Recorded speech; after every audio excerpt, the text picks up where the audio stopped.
It's way too early for the fake. This that real game for real bros. No decaf, no cap. Welcome to Shogun Bros, no decaf. Live every weekday, 6:30 in the morning, Central Time. Did you hear what I said? Central Time. We talk dogs, bloodline building to yard work, from stud talk to the truth behind the pups. This ain't no highlight reel. It's how you really build legacy. Shogun Bros, no decaf. Pull up, pull up, handle yours. This ain't just content. It's culture. Welcome to the cookout with Toyo, where family vibes meet front porch truth. No scripts, no filters, just heart, heat, and hot plates. Ooh.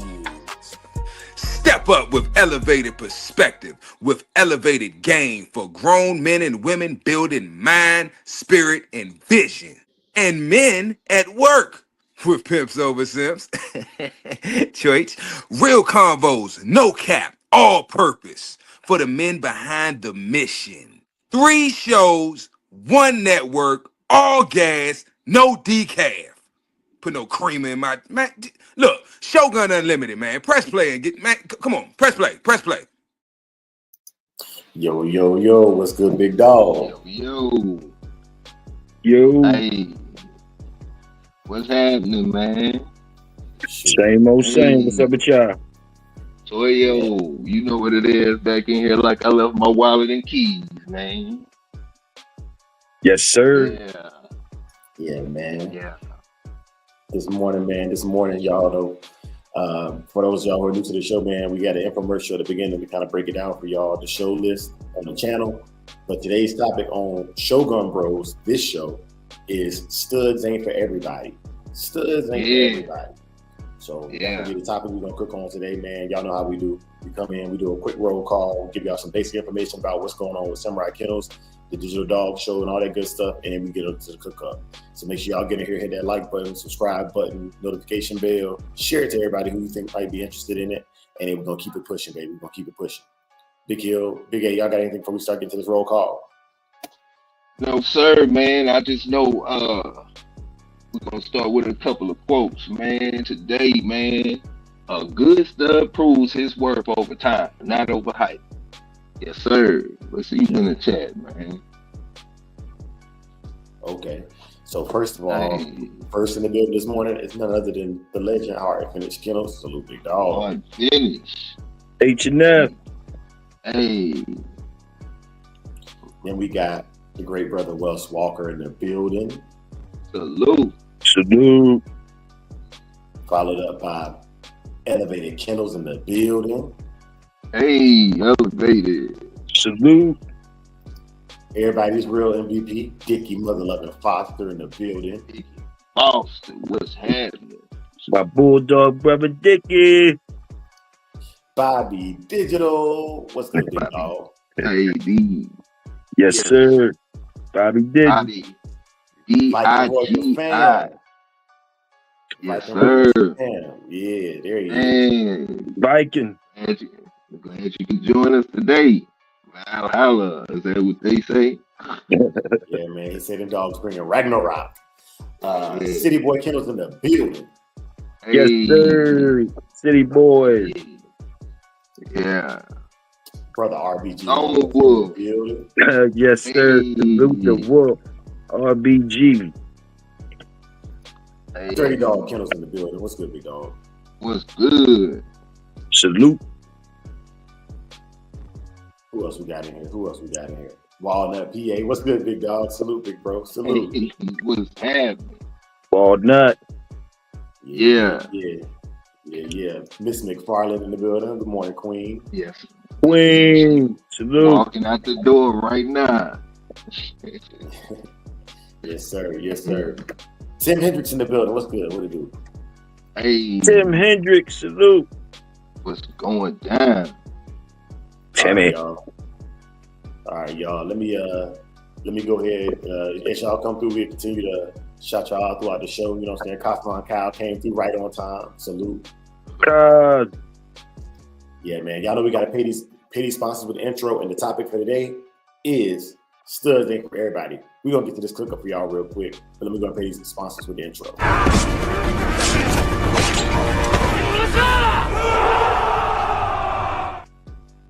It's live action with Samurai Kennels this morning, y'all. Shogun Bros, Morning Dog Talk. Studs ain't for everybody. You know what I'm saying? Studs ain't for everybody. Big A, Toyo, y'all go ahead. Let's go and take this thing up about 10,000 feet and coast. Okay. Bushido code of the day. Rectitude. The courage to make the right choices, even when they aren't popular. You know, to breathe with purpose, you must, you know, first have honor. You know what I'm saying? So, yeah. We gonna start hitting y'all with some dog nutrition facts too, man. You wanna handle that, Drake? Nah, go ahead and take care, bro. I'm getting everything set up. Right, we talking about zinc today. You know what I'm saying? Zinc is essential for male dogs, you know, fertility and coat. Low zinc levels can lead to poor sperm count and dull coat condition. A balanced raw diet or zinc supplemented kibble helps support stud performance. And you know, zinc, you know, like red meat, beef, lamb, those are good sources. Chicken and turkey contain zinc, but it's like a little less than red meat. Some fish types like salmon, sardines, eggs, you know, yeah, you know, and when you and to tell if you know your dog is lacking in zinc, they usually have some stuff like skin problems, hair loss, you know, scaling. Some have diarrhea, whatnot, you know, and you know, weak immune systems. But you know, they can fall into a lot of categories. But yeah, zinc is the, you know, nutrition fact for the day. Nice, Sir. nice. Thank you for that, man. Thank you for that. And what foods are heavy in that zinc for me, bro? What foods are heavy in that? Yeah. Beef is, I believe, beef and eggs are I think contain the most amount of zinc for the most part, man. So beef, lamb, chicken, turkey, you know, salmon and sardines and eggs, you know. Yeah. Yes, sir. Yes, sir. Good topic. Good topic. Yes, sir. So with that being said, man, for those y'all with your raw diet, make sure y'all are getting a zinc-filled raw diet. And as we bring in more of these healthy tips, you know what I'm saying? A lot of people want to get involved, but what I've seen is a lot of raw diets are underbalanced. Yes, they have the protein content that is needed for the animal, but there's other things that are needed as well. Skin, coat, and joint health are essential, and they're brought to you by things like zinc, other vitamins and minerals that are essential for the dog to be able to produce a well-rounded dietary plan. Yes, sir. Yeah. All right. So the topic of the day, man. The topic of the day. Studs ain't for everybody. Studs ain't for everybody. Yeah, the stud or now, man. The stud or now, man. What it's gonna be? You know what I'm saying? What really makes a stud, bro? You know what I'm saying? Is it looks? Is it legacy? You know what I'm saying? So I want to start off with a story real quick, man, and just talk about how I stumbled across this idea from my perspective. So when I decided to get back into the American Pit Bull Terrier, I wanted to get back in there, and I just wanted to get a male dog right off rip and train, right? Mm-hmm. And all three litters, Mr. Cruz, THK, and Ready Red, what they had available for me at the time were females. I didn't have a male available. So the females of all three litters, all of them ended up growing up to be smaller than what I would have wanted for a protection work or bite work dog. You know, yeah, they could do the work, but they weren't big enough to be considered a man stopper. You know, I need a dog 45 pounds or heavier for a man, for actually to be able to, what I think be an offensive dog against a man in a combat situation. So I was going to have to breed regardless. So the getting into it and breeding litters would probably, I didn't want to get into it to be necessarily a breeder, but like Brother Bobby Digital Heart Finish is saying, I needed to create a male. And so I was able to watch 3 females grow up, right? I was able to watch 3 females grow up and see which females had the qualities that I preferred and hope that I was going to be able to transcribe that into a male. So I did a breeding with Apache. I did 2 breedings with Apache, actually. We did a pure Red Boy Jocko breeding, and we did a Red Boy Jocko Jeep Rascal, Red Boy Jeep Rascal to the China Frisco stuff, Spike Frisco stuff. And I watched them grow up as well. You know, they grew up, and them two males ended up, you know what I'm saying, testing each other's mettle. And I got to see who was the better dog out of the 2 of them, just naturally. They on the yard, they got to an age where they could no longer tolerate each other. So that's how that went down. Okay, so I kept the better male, and I farmed out the other male, you know, for breeding purposes, whatever, because I got some buddies that actually breed. They have several females that they breed, and, you know, just things of that nature. But as far as getting to the stud portion of it, and what I'm getting, what all of that was about was deciding like what was needed in the stud. And so what was needed was, one, a stud that could perform the work that I do, right? Right. But then also a stud that could reproduce himself. Other qualities of a stud is that I need a dog that can breed and breed consistently. Not all male dogs can regenerate, and you might not get as many sticks out of a less than potent stud as you can out of a stud that can, you know, he can go every day or even sometimes multiple times in one day. That's something I learned because I thought dogs could just go, you know what I'm saying? Like, but it's not the case. I've seen now in the breeding process, some male dogs, it takes them a day and a half, 2 days to regenerate. So if you got a female who has a very, very closed heat cycle that is very short, you know, having a male and him not being able to produce fast enough semen or sperm to get that female pregnant can be a problem. And that's why those products like Stud Up and all of those things became essential, you know, because some of these dogs just ain't studs, or they're just not for everybody. But that's my perspective on it, y'all. I wanted to share that story, and y'all brothers going to cook. Yeah, man. When I was young, man, like I had this dog, man. I love this dog, man. Love it to death, man. And I would run around, man. I would go through the whole neighborhood and try to mate it with nobody would mate to me, man. Nobody would mate to me. I'm like that.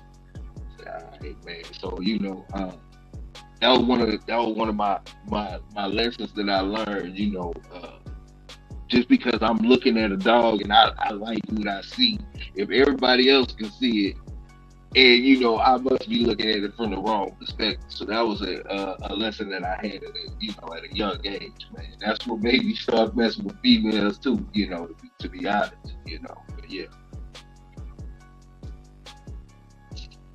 Yeah, I feel you. Salute both of y'all on that. Yes, I feel like a yard ain't a yard until you got your own stud. That's how I feel. Mm-hmm. Ain't nothing like not having to go off your yard. Ain't nothing like when you finally get thoroughbred on your yard. Salute. Yeah. What does a stud look like to you, Big Hill, as far as you know, definitely cosmetic wise? Definitely sound structured, thick bones, Mm-hmm. you know, good genetics, just all around good specimen as far as in my eye to the T. You dig what I'm saying? But definitely good structure, and definitely acting the way I wanted to act. Structure and attitude and health. Mm-hmm. Okay. Major. Top echelon type shit. Okay. Now what locks in or solidifies them being a stud? You know, when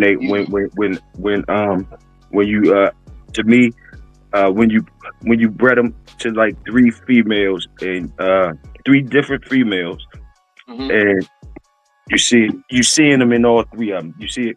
He throwing his good attributes in all 3 different females, not just one. At least 2 out the 3. At least 2 out the 3. That's my opinion. Okay. So with the female, generally, having the stronger genetic structure, I guess, when it comes to the pups. What separates a stud from a good stud from a good bitch? Well, a female has to do more work to me. The female got to carry him, she got to nurse him, type stuff. So, you know, it's a heavier load for her. You know what I mean? Okay. The male just catching a nut. Roger that. Yeah, man. Yeah. Okay, so I want to jump in on that one real quick. I think everything I think everything Brother Troyo said is correct, right? Welcome to the chat, Brother Solo. But I think one of the things that's overlooked with a stud dog is not only does he have to be a breeder, but he has to be able to do the breeding and have to. Okay, for example, there's dogs that you breed because of performance, right? That could be a stud because he performs well in the woods, right? He catches hogs or whatever it is he does. But I think a well-rounded stud has to be, like Toyo said, top echelon. He has to be conformationally sound. He has to have heart. In the historical speaking terms, he had to be game. He had to be all these things, but he also had to be able to tolerate them females that's just irritable. You know what I'm saying? You got studs that eat the back end of a female, you know, that's on the brood stand. So, you know, to me, that's not a stud. That's a dog that I'm trying to get bred. That's a really, really, that's a destroyer, but that doesn't make him a stud. You know, great qualities to have in a destroyer, but gotta have all around. Gotta be smart too. You gotta know how to woo the female. You know what I'm saying? Gotta know how to woo the female. Because all male dogs don't know how to do that. Some of them have got a patience for it. You know. And then not only that, but he has to have qualities about him that are unique to him. All dogs have similar qualities. They all have very, very natural instincts to do certain things. But as far as, this dog, when he's 6 months old, he does this. When he's 10 months old, he does this. Because if he's a stud, when people breed to you, they're expecting specific qualities and they expect to get a certain product from that stud, not just a breed. You know, whereas when you just put two bloodlines together, you hoping for whatever genetic lottery. With a stud, he has to be a dog that, for example, I got a gap, right? Every one of my kids has a gap. Every single one of them. Okay. Right. I'm artistically inclined, but my family, on my mom's side, everybody can either draw or sing. Every single one of them. All of us. Right? So those qualities, you know what I'm saying? If my kids didn't come out with those qualities, I'd be looking at my wife funny. You know what I'm saying? Like, you know, I know I'm potent, you know, and the same thing with a stud.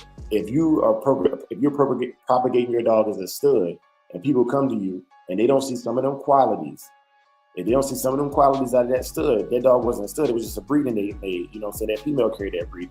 So when you say the responsibility, you know, Toyota, the male is just getting that nut, but he also has a responsibility to throw himself. Yeah. And that's all I got. Okay. Let's what about the dog of the month, man? Let's showcase that dog of the month, man. Hey, and dog of the week coming up, man. Y'all start sending them shots in, man. How can they get those pictures in, bro? Yes, sir. So as y'all know, or if y'all don't know, now you about to know, we have the dog of the week, man. It's a photo contest. It's a photos only contest for dog of the week. And how it works is you contact us via our WhatsApp. I'm about to put a link in the chat right now. The link is also in the description. You do not have to break your neck to get to this right now, especially if you're driving. You know you're on the way to work and everything. But we have the dog of the week. You know what I'm saying? It's a free competition to enter. It's just a little small $5 or $10 payout depending on what week of the month it is. And yeah, man, you know, you can jump in that chat and that link in that chat right now. It's a pinned message, so it'll stay there. You know what I'm saying? And it allows you to send your pictures in, just like this picture right here of Champion Mirasol, the ADBA champion. You know what I'm saying? Owned by Native Gold. And dog of the month. Dog of the month. You know what I'm saying? Now our current dog of the week is Hattori Hanzo, owned by Pitwise Kennels. Yeah. Yes, sir. Shouts out to Brother Spring with that 12 months of membership. Salute the dog. If you ain't a member now, what are you doing, man? We got a whole bunch of stuff coming, man. All you got to do is put $1 down a month, man, to be a member, bro. Yeah. Get down with the move, man. Shogun Unlimited. Shogun Unlimited. But yeah, man. So those are the competitions, man. Brother Welsh in the building. Salute, big dog. Hey, salute. Hey, Dre, don't forget. I said, that's why he got to throw whatever he got, his good attributes, in at least 2 out of the 3 females. Salute. For sure. Yeah. Okay. Yeah. So, let's talk about some stud mistakes then. Let's talk about the top 3 mistakes you think new breeders make when they start jumping into the breeding game and want to, stud something out. Toyo, you want first on that one, or you want me to go first on that one? No, go ahead, bro. Okay, so to me, number one mistake a person can make is buying a dog and just, well, how do I put it? You can't know a dog is a stud until you know a dog is a stud. So just because you purchase it or just because you breed it does not make it a stud. You know what I'm saying? It's you can't plan for it. They happen. They occur. You know what I'm saying? It's like a eclipse. When it comes across your yard, you hold on to it and you identify those traits early and maintain it. But also, I think a stud, like Toya was saying, I think a stud is something that if it never goes public and it's only bred to your stock, or you only do breedings on your yard, I don't really see that. I mean, it could be, yeah, for you, but for it to be a worldwide stud, I think you got to put some other stuff on the ground. You know what I'm saying? Personal opinion. Yeah. Got you. What about let's say you have a stud. Do you think it's you should be breeding to anything and everything just because he's a good dog, or do you think you should focus on each breeding you do is moving something forward instead of dollar signs? Okay, so for me, I don't think you should be breeding anything and everything because personally, I think it's a health issue, man. I think that's personally a health issue for the dog.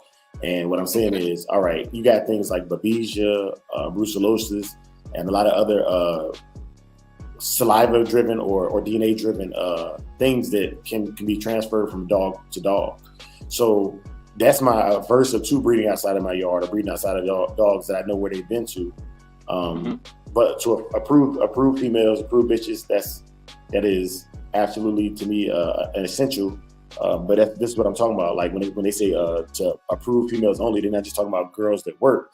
They're talking about girls that are clean, that are not going to transfer something to your male that you're going to transfer to other people's females. So make sure you're dealing with people. If I'm breeding out, to somebody who I know understands the concept of babesia and these other bloodborne and saliva-driven illnesses. Yeah, gotcha. Yeah, Toyo, what you think? Yeah, I agree. I agree with Dre. But first of all, we all gotta know that there's levels to it. Of course, that's with that being said, there's levels to it. Now, first of all, for you to have a stud that anybody else wants to breed to, that's a whole nother level. So like just for you to have a stud that's available to the public and people wants to breed to you, if the female is healthy, some people with that stud that's open to the public, they probably they're probably going to take the money. But a person that has that's more, I think a person that's more worried about that, because it's a double-edged sword. When you opening your stud up to the public, it could make your blood get a bad reputation in the public. That's common sense. That's the bad part of opening your stud up to the public, because now your business in the street. So it got to be, so now it's a whole bunch of variables in that. Now, when you're trying to be selective in who you're breeding to, so go ahead. When you saying that, you mean kind of studying kind of mainly for clout type deal?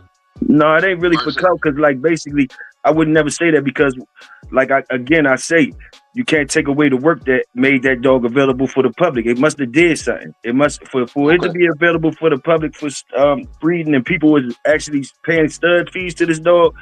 This dog had to, you know, he's in the want. He's in the people want it. So whatever they want it for, you can't hate on that. Whatever they want to stick to him for, you can't hate on that. The whole thing is with the person who owns the stud, does he care about breeding to any and everything? You know, that's where I say it's levels to it. You know what I mean? Because it takes balls to even offer. Once you have a good dog that people want to breed to and all that, he meets the criteria and people want to breed to him, it takes balls to offer that up to the public, because now you're putting it in the hands of the public and like it could go bad for you. You know, just bad. Gotcha. You know, it could go bad for you. You know what I mean? Because so that's why a lot of people don't even do that. You dig what I'm saying? Yeah. Or once they offer it to the public, I think it's probably more money based once they offer it to the public, because they got what they need. They already got what they need to move forward, so they got balls enough to put it to the public. And you know, it's just a whole lot of decisions with that. So I couldn't I couldn't just broad stroke it. So I did the best I could in my experience. Salute to you on that, Toyo, and salute to brother Mike Dan with that 5-piece tip. Yeah, man. Hey. I was on that J-Boat and nonstop yesterday, man. Salute Mike Dan, man. And I heard you had a situation with your dog, man. My heart goes out to you, man. I know how it can go, bro. Salute, man. Yes, sir. Salute the dog. Salute old JD. Salute Mike Dan. Sir. Yeah, man. All right, y'all. You know what I'm saying? So, we'll spend the pedigree. We're gonna cook up on this pedigree here in a second, man. But yeah, y'all. Let me go ahead and hit y'all with this Digital Dog Show commercial real quick, and we'll be right back to the show. Stand by.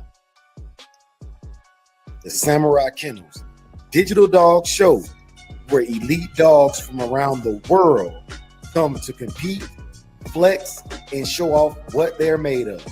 Entering is easy, free, and it all goes down right here every month on our YouTube channel. Easy money. All right, cool. So yeah, y'all, that's Digital Dog Show. We have it every month, man. You know what I'm saying? There's a WhatsApp link for that as well. I'll put it in the chat. It's also in the description down below. Make sure you hit the subscription to get all the information you need for that Digital Dog Show.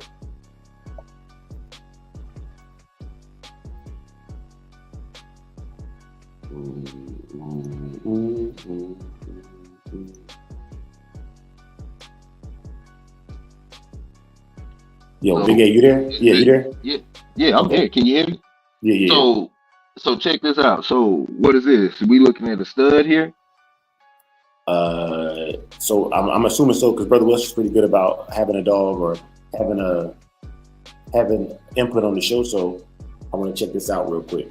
So this is Murder in the East, and this is Macho Caesar to Keisha. You know what I'm saying? Coming down off that Garner's Little Caesar, and Welsh comes Macho Boo, and Sunset Voodoo to Jones Isabella.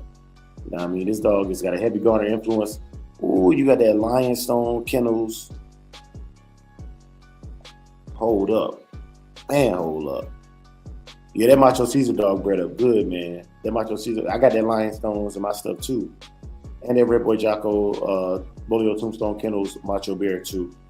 Yeah, Welsh, I gotta shoot my pad, man. Like I got a female that lines up good with that Macho Bear, Macho Caesar stuff, man. Real good with that Macho Caesar stuff. Salute. S4L in the building. What's good, big dog? Hey, what's happening? Yes, sir. Salute. Yeah, man. So, Big A. Yes, sir. What other questions you got on that notepad of yours over there? No, well, shoot. I just those were kind of off the top a little bit, man. But but I do have a question though. So if you have a stud and like in the process of you proving a stud, you have the dog and the dog does everything as far as showcasing skill, doing everything that you would want to see out of a prospective dog. He's mature, and you go to mating him, and he doesn't produce, you know, and it's not one time, and you pair up, you do the same parent twice, and then try to go out, you know, to a different parent, and it's not working. Do you think? Do you continue to work with him, or do you look in another direction? Toyo, take that one. Take that one, Toyo. What you say? Hey, what did you say? Say it again. I'm sorry. Okay, so you've got a prospective stud, you know, a dog that you watched come up. The dog is mature, is doing everything that you would like to see, and you go and you have a maiden, and he doesn't produce, or the pair doesn't produce, and you go back again and they don't produce. Then you go somewhere else and he doesn't produce. And you've done your research on the back end. Do you continue to work with him, or do you look in another direction? I will have to look in another direction. Yeah. So, and you would never, you would just take that off your list, right? Yeah, I wouldn't contemplate on that too much. No, it's work to do. I ain't playing with that. And that's something that I created, a male that I created, but he ain't producing nothing. I ain't messing around too much. You gave him too many tries. I don't even know if I would have gave him the second try, but I don't even know if I would have gave him the second try. I would have, like I said, I would have had to do 3 of them. I would have did 3 of them. I would have did 3 of them. I would have did 3 of them. So I'm gonna find out on them first 3 dogs if I'm gonna move on or not. I'm just not gonna breed them to 1 or whatever. If I'm considering them a potential whatever, when I try them, I'm gonna try them with 3 different dogs. You know what I mean? 3 different dogs. So he got 3 different chances, and he need to come out more than halfway. So he got to get 2 out the 3. Yeah, and those not just my yard, and hopefully I can find 2 other females. You know what I mean? Like I said, you got to want somebody to breed to your dog. But you know what I mean? And when is it so when do you stop studying studying them out? When do you think it depends on your yard's needs. It depends on your yard's needs, your pocket's needs, all types of needs. It depends on the needs. Okay. What you do, how you doing that? It depends on what your needs are. Like, it's different. It's relative to the person's needs. That's all. Like, if he, because some people need product on the ground. So, like, so he might be breeding them a lot in his yard. You know what I mean? Breeding them all to everything in his yard because he need product on the ground. So it's just different strokes for different folks. So good question was, what's the reason they didn't produce? That's a very good question as to why you whether you continue or not. I also think that when it comes to these things right here, man, I don't know if it was Schoolboy or J-Bo, man, but one of the legends has said this, man, and he said it very well. They said if you take it to 3 different females, one is line bred, one is inbred, and one is outcross. If I get something that I can use that's usable out of that, man, depending on what degree the offspring is, it affects that. So I think time will tell. You know what I'm saying? It's not a matter of quantity, it's a matter of quality in those 3 breeds. Yeah, but that's what I'm saying. So if you had 3 of them, like you said, the way you paired them up, would you? And 2 of them didn't produce, and one parent produced. Would you say that's more female than the stud? That's what I'm saying. But see, again, the job is being a stud. Yeah. You're not going to. So, like, I'm not playing around trying to figure out why this, why that, what. Now you're trying to make him be a stud. Like, you only right. Like, nah, if he a stud, he gonna be throwing something when you stick him. That's a stud. Yeah. That's in my book. Okay. And another question. So, as they get older, does their sperm count, drop? So, at what age would you say they will stop, producing? But that depends on how you've been taking care of the dogs. That depends on your genetics, what you working with, how with your longevity and that depends on the health of the dog, the individual dog, in my opinion. Okay, and what's the oldest stud out you can recollect? I ain't even in the stud game like that, bro. So I ain't gonna throw out no years. I know that I heard people with 9 and 10-year-old dogs that then got puppies off of. Yeah, no, it's just just off the top of your head. It's not like anything. It's just generally speaking. Dre, what's the oldest stud you've heard of? What about your boy who had that 20-year-old dog? Okay, yeah. So Yarborough had a dog, Gangster, and Gangster was producing litters all the way up to he was 18 years old. You know what I'm saying? Okay. So I would say Gangster used to produce well. You know what I'm saying? And did those things. And Gangster was a catchway dog, and all his puppies came out larger. Now, the only thing about that Gangster dog that I didn't like was because he was so large, man. There were several breedings where he was just too big for the female and caused him to prolapse. Okay. So that's another thing you got to be careful with. Can you explain what prolapse is? Yeah, man. So that's basically, man. Look, he basically pulled her uteral walls outside of her body, so it looked like she had a big piece of chewed up chewing gum hanging out her back end. You know what I'm saying? And it requires either a skilled home dogman or a veterinarian to get that prolapse fixed. Also, after a dog prolapses the first time, it's a lot easier for it to happen again, where, you know what I'm saying, you will have literally the insides hanging out their back end. The first time I saw that, I was probably like 14 years old, and I was sick. You know what I'm saying? It was disgusting. It was absolutely disgusting. So if you've never seen a dog prolapse, and y'all who be putting these pedigrees together don't look at the dogs themselves you're putting together, man, a 60-pound male and a 28-pound female can easily cause a female dog to prolapse, man. Easily. Yeah. So with the dog that you said was dropping litters at 18, was there a difference in quality versus when he was younger versus when he was older? No, the quantity went down. Obviously, his sperm count was dropping. He was his age. He was in health deceleration. But man, like the Gangster dog, like Gangster dogs. You know what I'm saying? It's a red boy paladin dog, a big red nose or buckskin dog, man. And they all look like him. They acted like him. This dog used to carry around a 4x4 in his mouth. You know what I'm saying? This is a sandlot dog, and he produced sandlot type dogs for females that could hold his offspring.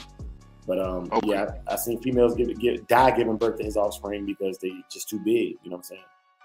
Yeah. Okay. Yeah, because I just wanted to get some clarity on that. Yeah.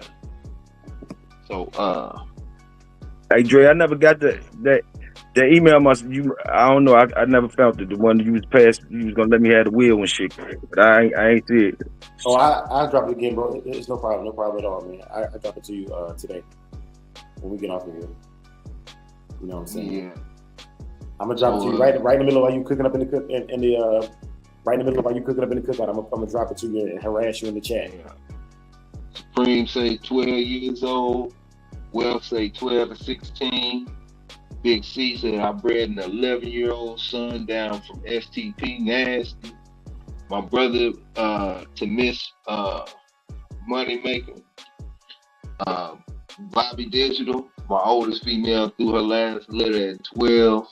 Was still coming at 15 before I put her down.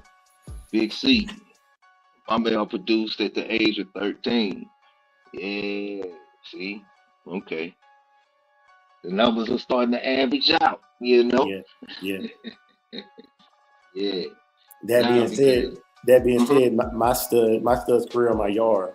Do you want to breed him when he's younger and he's the most what's the word I'm looking for? Virile.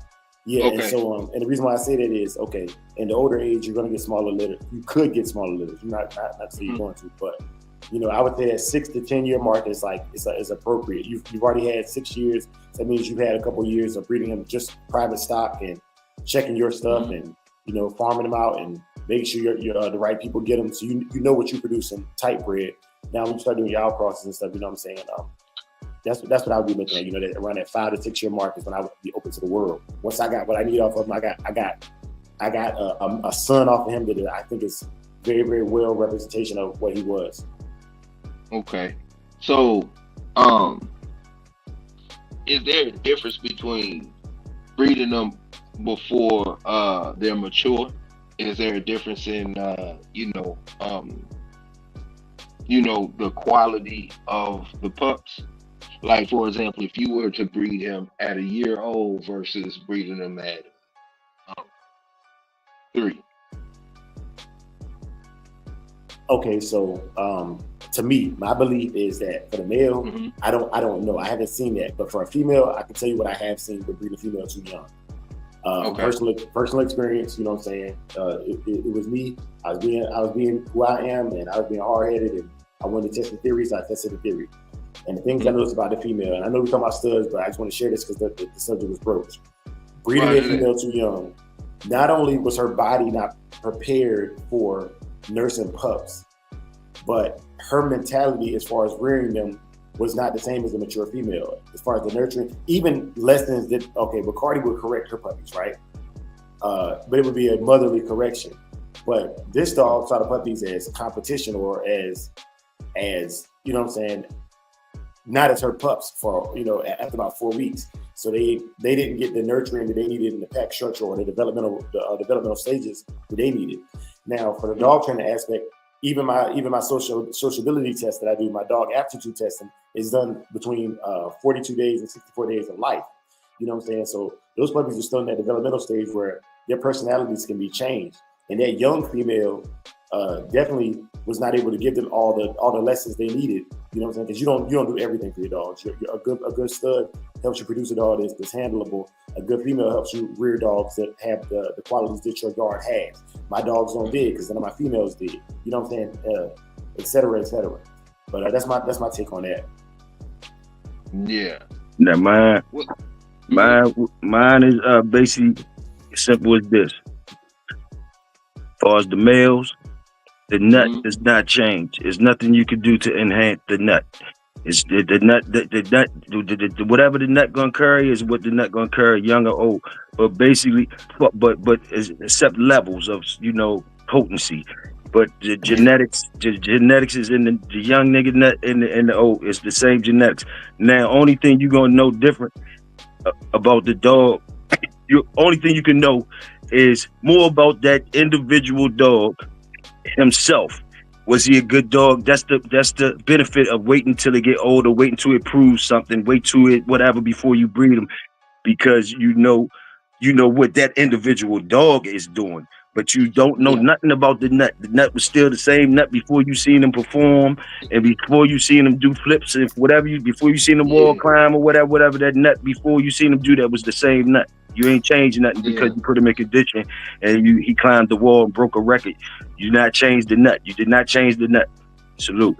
Okay, let me ask you this though. Okay, so with that same ideology, right? What about a cur? Is the nut the same after he curs out? The nut is still the same. You did not change the nut. Fair enough. And I agree. You know, so I agree. That's why Bully son, they didn't breed to him once they found out. Once he did whatever he did, they say they didn't breed him anymore. You understand? They stopped breeding him. But now that does not change the nut. It didn't change the nut. What it did was all that did was make the people who had the Bully son dogs after he did do that. It made them wonder about, it put a question in their mind about their stuff. But the question should always been there anyway, even if Bully son didn't quit. Because the question is always there. The question is always there. It's, no matter what the nut is, the question always is there. Not just, the question is there every night. Not just yesterday, you come out tomorrow, you got to prove it again because the question pops up again the next day. The next day. You understand? You game yesterday. You was game yesterday, and all them days before that you was game or whatever. You come back out. You come back outside. It's the same question. It's the same question. Ain't nobody think about what you did yesterday. Yeah. So Spinrilla root beer, root powder, and zinc is all I use to throw large litters. I didn't need stud up. I closed them to the public at 9 though because I wanted to have all his youngest offspring to myself. It's Big C, and that's the nutrition factor today is zinc. And speaking of zinc, I say it again, man. Foods that are high in zinc are red meats such as beef, lamb. That's a good source. Chicken, turkey contains zinc. Generally less than red meat. Some fishes like salmon, sardines, eggs. You can use supplements but you gotta, you know how it is with supplements. You gotta be careful with that. But those type of things, they say it affects the litter too. When it comes to breeding. So yeah, that's what's up, Big C. For sure. Big Cosmon Welsh, welcome to the panel. What's going on, fellas? What's going on, Bulldoggers? What's good? Hey, who was that said something about breeding into 3 different females? Who was that? Big A or Big Hill? Big Hill. No, yeah, okay. No, I think somebody in the chat had said that we No, I said breed to 3 different females. You gotta get and you gotta get more than half of it. Right. That's what I said. Yeah. Oh, okay. But when you say that, what's your time limit on that? What's my time limit on seeing the results? Yeah. Because I'm asking that because remember, some of the greatest lines today came from late starters. Yeah, but that's what I'm asking you. All right, well, the time is going to be like any other time. You're going to let a dog grow up and get a job. And that's the only way you're going to find out after he grew up and get a job. I mean, that's common sense. Yeah. You can't know what he did. You can't know if he's producing it until you see some product. Till you see something that's working. So which means they got to grow up. It ain't no puppy shit. They got to get jobs and perform well at their jobs before you can say, oh yeah, that's what he kicking off. Yeah, but I thought that was common sense though.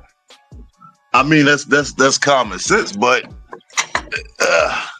I mean, again,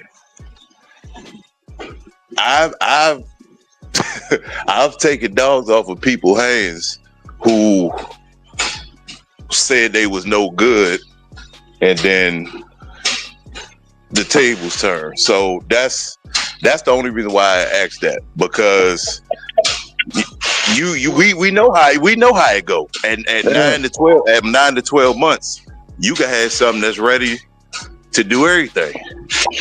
So but at the same time, we can have something that's still scared of their own fucking shadow. So in that situation, all you doing is insinuating that somebody program was breeding a dog and they was giving them they was giving the offspring jobs too early. In your opinion, once it got in your hands, y'all waited to things. Y'all had a little bit more patience. That's all you saying? They was about 18, Yeah, well, but either way, you had more patience than the next man. That's all that was. Yeah, but hold on. Was it the patience? Was it the patience, or was it the environment? It could have been a number of things. It could have been a number of things. It could have been the way you was cooking with it. It could have been the temperatures you was using. It could be a number of things. A lot of that stuff, man, is relative to the person that's in the kitchen. Yeah. So I got a question there. So if somebody had this stud or had this male, can't call it a stud. They had this male, and it was the dog wasn't. You said you were saying it was in the wrong hands or whatever, and you get it and you make something out of it, or it shows you what something that they didn't see. Is it you know what I'm saying? Irregardless, they would still drop the same, right? I wouldn't. I mean, depending on who you pair it with, but you get different results. But it doesn't change their potency, does it? I wouldn't. No. I wouldn't say. No, I wouldn't say all that. as far as changing the potency of it. I wouldn't say that. So you know what I'm saying? That's what I was just asking. Hold on, I got the because if it changes hands, it's still the same dog, but just what's up? No, and I was gonna say it's just to me, I say the same thing. You have a job to do, but me being on countless yards and seeing certain things, I've seen dogs that wasn't worth a shit on different people's yards, and them dogs go somewhere else, and in the next 6 months, they a whole different animal. So that's the man, though. Is it the man or the dog? I think at that point it's the man. Well, see, what I've learned is it's a symbiosis. You dig what I'm talking about? One wash the other, and one kills the other. It's that vibe that y'all got between them. You dig what I'm talking about? I've seen it personally done. A dog somebody said that wasn't good made a champion. Wait, I'm sorry, Kyle. So was it that the dog was no good, or was it that the man who got the dog was just better than that boy cooking now. Well, no, it could be 50-50 because I personally, back in the day, some retired folk that had a lot of good shit, but it's certain shit they had, it just wouldn't start up on their yard until they gave it to a homeboy or, it's another acquaintance. And then, so that's what I say when, we know they got a goddamn job to do, but it's a lot of circumstances around that, man. I just me myself, I look at things from a lot of different perspectives, bro, because I done seen a lot, bro. Yeah, that's why you can't. That's why you shouldn't never try really. Even though we all look for standard, your standard is always gonna be relative, bro. Oh yeah, of course. So listen, check it. All those things y'all naming, it's basically just different variables. We all see. You've been a dog long enough, you're gonna see different ways a dog can click on. A dog can click on just by changing hands. A dog can click on just by going to a different environment. A dog can click on by like he could be in your yard and the work you gave him didn't turn on to the work. Like some dogs need more pressure, more pressure. It's just different variables. So all those things can be, you can't say like all those things. I would agree with all of y'all what y'all saying. All of it matters, but it just depends on the patience that one man has for his yard and the standard he has for his yard. He might not got time for different things, which the next man does, and he can find out the best in that blood, the best in that line. It's all the lanes that you choose. But ain't nobody wrong. That's very true. But at the same time, remember we don't just have, the reason why I had to jump in here and say that is because we don't just have experienced dogmen listening. Remember, you might have somebody that just came in the game listening to that also, which they could take with a grain of salt, but you never know if they doing their own history and they seeing how many great families coming down from these late starters. Now, with that being said, when it comes to breeding, what do y'all fellas think? Is it more important to follow the formula, or is it more geared towards what you see, or is it just a certain dog? I see this, and it don't matter what it is. I want some of this. To me, I think that goes with following the formula. You think that gets you to the better dogs? I think that goes with your level of experience to begin with. I think certain, starting off, I definitely don't think. I think you be more formula based with no script. You gotta have some form of direction, unless you start from scratch without any knowledge, man. You'll probably waste time, money, finances, and dogs. But yeah. What y'all fellas think about it? What was the question again? Let's just say you got your own dogs. You dig what I'm talking about? Is it more important? You know what I mean? And you like what you got, but let's just say you want to throw some stuff in there or whatever.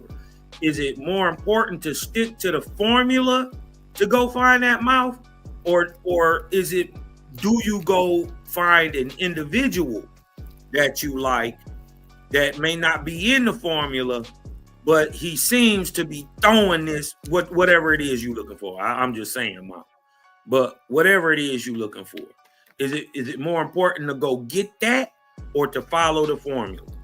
And let's just say you got your own little third generation in. You dig what I'm talking about? You looking to go out. So to me, bro, it's all on how the type of person you is. Do you the type of person that listen to people, that listen to when people giving you instruction, or you hard headed?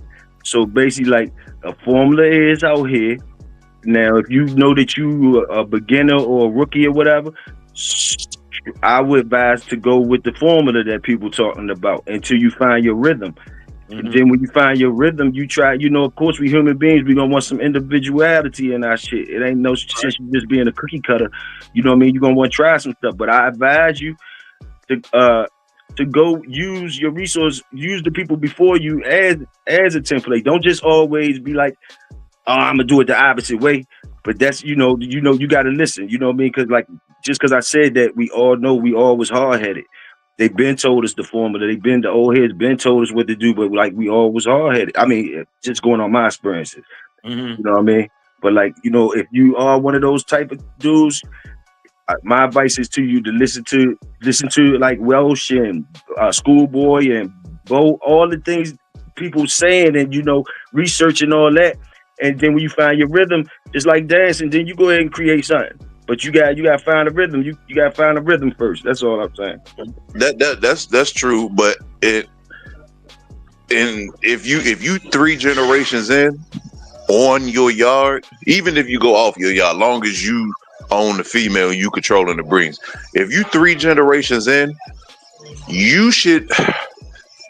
If you're not breeding for pets, if you're actually 3 generations in off of performance, you shouldn't have to think about where to go to get it. You either have it already, you might not want it too tight, and if you got to go look for it, you should already want it too tight. That's what I'm saying. Now, do I stick with the formula? Go back to a line breeding, but a different family. You did what I'm talking about. See, that's where you confuse me at, Welsh. You be going from beginners classes to advanced classes, just like that. And snap with it. So listen. So listen. But now, I'm saying, now you gone from somebody they 3 generations deep.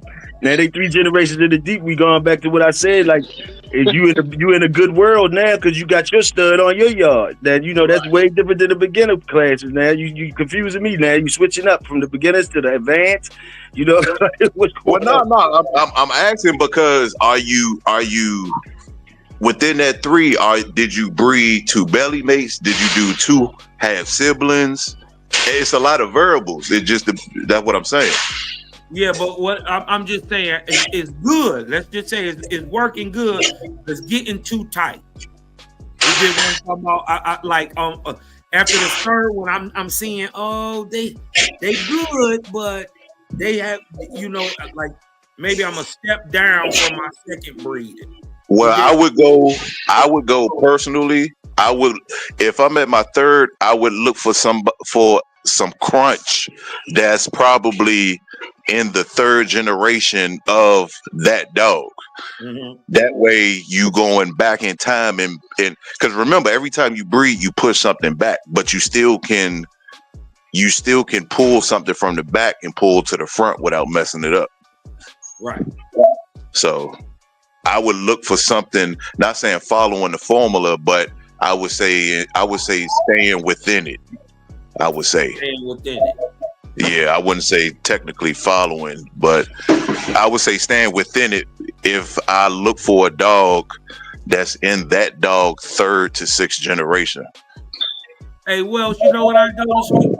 You said the same thing the other brother said, but you said it real technical. Y'all said You're the good. same thing. You're good pronunciation. Good talking. Hey y'all. I hate to interrupt. Technical. I hate to interrupt the flow, y'all. But we about to move over to the project at Victorio's. I put the link in the chat, y'all. So this is about to happen, y'all. I'm about to do my plugs here. Victorio, we dropped the link over there on his channel because we got hour-long time slots. But make sure y'all come over. Everybody on the panel, make sure y'all come over and holler at Victorio. Constant Pressure, I see you just got in here. Solo but Connected, I see y'all just got in here. But I gotta wrap this show up, so we gotta move on to the next show. But yeah, man. So y'all make y'all plugs, and then like I said, I dropped the link in the chat already, so we can move over to Victorio's and we can keep it cooking right on going, man. Keep it cooking right on going. For sure. But y'all make y'all plugs, and then we'll be around round table, and we head over to Victorio's to the projects. Yeah. All right.